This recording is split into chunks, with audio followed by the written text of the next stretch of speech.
openly in the United States, and by constitutional conservatives as well.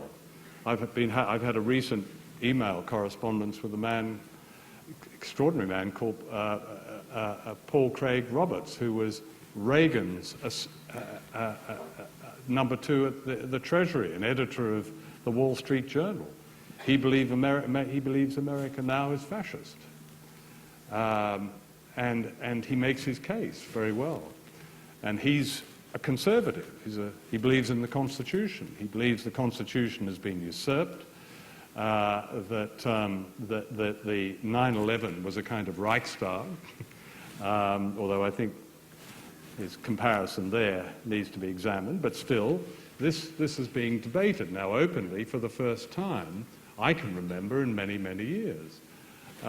Probably Norman Mailer had it right when he said not long ago that he believed that America, the United States, was in a pre-fascist period.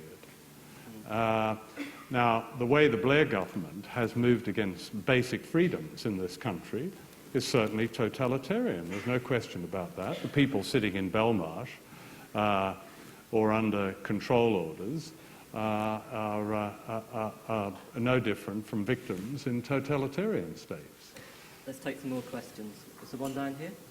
Yeah. I wonder if you could make a distinction between democracy and public opinion, because it seems to me that democracy is something, well, the effect of democracy, we talk about it as if it's something wonderful, and yet what do we do as the public? We vote once in every 5 years or so, and in between that, millions of decisions, important decisions, are being made. But then they also mention, when it comes to public opinion, we keep on hearing about George Bush. Public opinion for him is down. So what? Is it important? Does it mean anything? And how can we move this thing forward? How can we have more power? Because I'm one of many of those people who went down and demonstrated against the war in London. The biggest demonstration ever. Did it have any effect?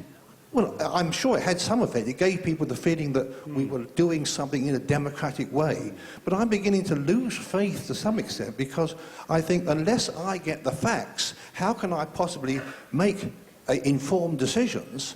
And even when I can make informed decisions, where do I go? Because once in 5 years is not good enough to my mind. No.